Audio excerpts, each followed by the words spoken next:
opportunity in London. I think we're already seeing some of the elements of that we've already been able to put in place. The Channel 4 domestic broadcast deal, one of the greatest things I've been involved in putting together. To imagine at the beginning of my sports career that we would have all of the UK broadcasters vying for the rights to host the Paralympic Games, phenomenal. The reason we went for Channel 4 was not just because of their commitment at Games time, 150 hours, pretty much all day, every day coverage, but their commitment right from 2 years out to cover Paralympic sport, the Games, and crucially, some of the Paralympic athletes who hopefully we'll be seeing on the gold, silver and bronze rostrum in just under a year's time. Secondly, the Sainsbury's deal, the biggest commercial deal ever done for Paralympic Games. Fantastic to be involved in that. Stores across the UK, but here's the thing. Last week, 21.5 million of us went through a Sainsbury's store. A third of the population with the potential to be exposed to and learn about Paralympians, local to them, to get behind them, get stuck in and give them their support. And I think that's the key element. Again, another thing we've said from the outset, putting athletes at the heart of everything we do will guarantee a great Games. I'll give you an example of one thing we've been fortunate enough to be able to do. We've devised an athlete bus system whereby we can now get 6 wheelchair athletes on a bus. If you think about standard buses you see pootling around town here, they'll have 1 wheelchair spot. We've done a conversion to get 6 wheelchair users per bus, so teams can travel together and they can travel with amputees, visually impaired athletes, so it's a completely inclusive solution, and they can access and egress that bus without needing assistance, without needing to be strapped down. It's a solution which is completely inclusive and can be accessed completely independently. I think that's a key element of a lot of the stuff we've tried to do. So, the coming year, an incredible amount of operational detail. Essentially, we have to nail hundreds of thousands of operational details. So when the athletes come to London and to Weymouth, Eton Dorney, Brands Hatch, all they have to do is concentrate on doing the performances of their lives, because we have taken care of every tiny detail.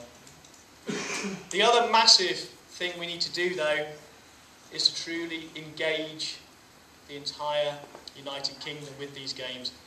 It would be a complete failure if this is only a Games for London. It's a Games for the South East, it's a Games for the entire United Kingdom. I think the things that we're seeing today with this conference, what a great thing to have an Inspire Mark. The Inspire Mark, great to be able to have projects all across the South East with that Inspire Mark, just connecting it to the Games and really giving that focus. And one of the things that I've said since being involved, we have to ensure that these Games dramatically increase sporting opportunities for disabled people, particularly young disabled people. It has to be the case that disabled people have the same opportunities as their able-bodied contemporaries to access sport and leisure. I think for some sports, such as swimming and athletics, it may be easier than some of the other disability sports, such as goalball and boccia. Okay, the dog always wants to get involved. Since she was in the mascot video, she can't help herself. It's really starting to get on my nerves. I'm thinking of just sending her to these things, really. We just get a little headset when she's speaking, it interprets Labrador language into English. Probably more understandable than me, to be honest.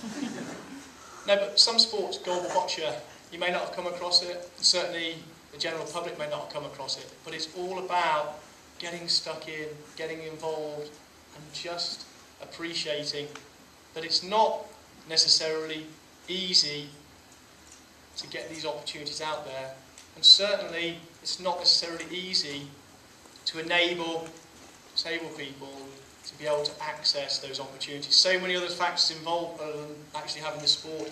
the transport, social factors, economic factors, all that stuff. Of course it's hard, otherwise it would have just happened. But the reality is, it's a phenomenal prize, one absolutely worth striving for, because if we just change the life of one individual disabled person, to change that life, to light that spark of sport for the first time, to suddenly ignite the possibilities and develop that sense of self-worth, self-belief, self-discipline, that is a phenomenal prize worth playing for. And actually, it's bigger than any gold medal you will see on the track or on the pool at London 2012. We should use the games, focus the games as that beacon of hope, of opportunity to enable this stuff to happen across the South East and across the entire United Kingdom.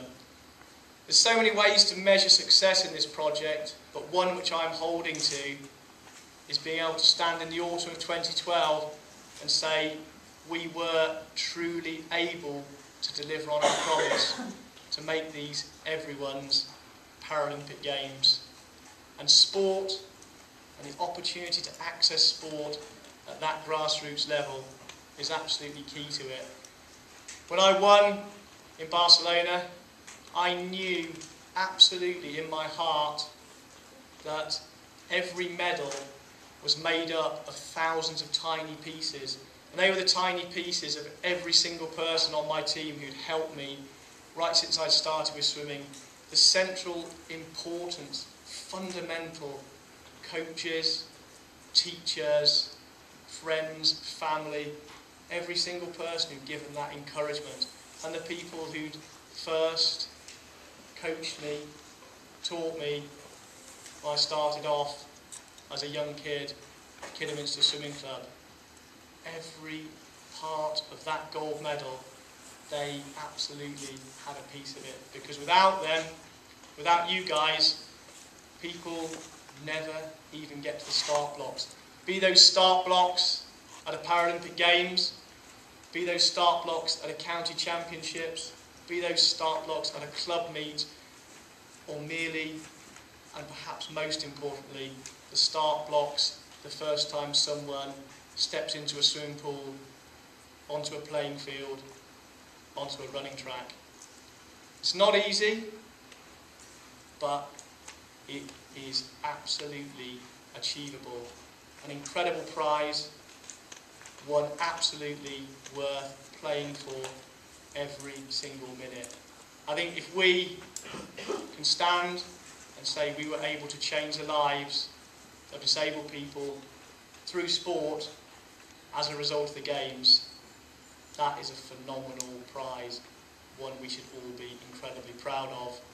But every single one of us in this room has a part to play in that. An incredible opportunity. Let's all make sure we take it. Thank you very much.